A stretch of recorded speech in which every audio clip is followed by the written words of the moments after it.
ترسان مباش زیرا من با تو هستم. هراسان مباش زیرا من خدای تو هستم و تو را تقویت می نمایم.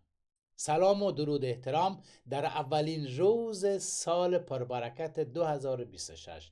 دوستان، وطنداران و عزیزان خداوند، این سال پربرکت بر شما شروعشه. روز اولش تبریک میگم و دعا میکنم که از امروز شروع تا به آخر که بر شما خداوند عمر طولانی بده، همیشه در سلامتی و شادی باشید و هر روز در قدرت و اقتدار خداوند زندگی بکنید. آیت را از کلام خدا خدمت شما خواندم به مناسبت این که گویا امسال سال نترسیدن از مشکلات ها و دردها است. چرا؟ چون خداوند خدای آسمان و زمین، عیسی مسیح همیشه در هر حال حضور داره و میتونه که تو را از دردها و ترسها رهایی بده.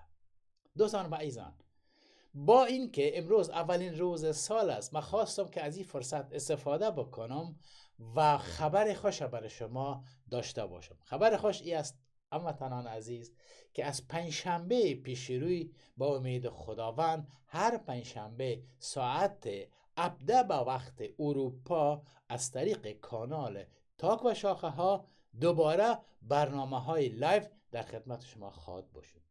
حالا دوستان عزیز، شما با دیدن برنامه های تاک و شاخه ها که سالها ازش برکت گرفتید، یک بار دیگه مجددا از تاریخ 8 این ماه و اولین پنجشنبه سال در خدمت شما هستم. فراموش نکنید دوستان عزیز، این برنامه ها را پنجشنبه ها حتما ببینید. آنچنان دوستان عزیز، بلافاصله بعد از ختم برنامه تاک و شاخه ها از طریق یوتیوب، فیسبوک، اینستاگرام شما میتونید دوستان عزیز بعدا از طریق تیک تاک و فیسبوک برنامه های سلام افغانستان را که ادامه برنامه ها است نیز که از کانال های سینت خدمت شما پخش میشه بیننده باشید. روزهای پنجشنبه با این دو برنامه بنده نور در خدمت شما هستم با خبر خوش از کلام انجیل، کلام مقدس خداوند.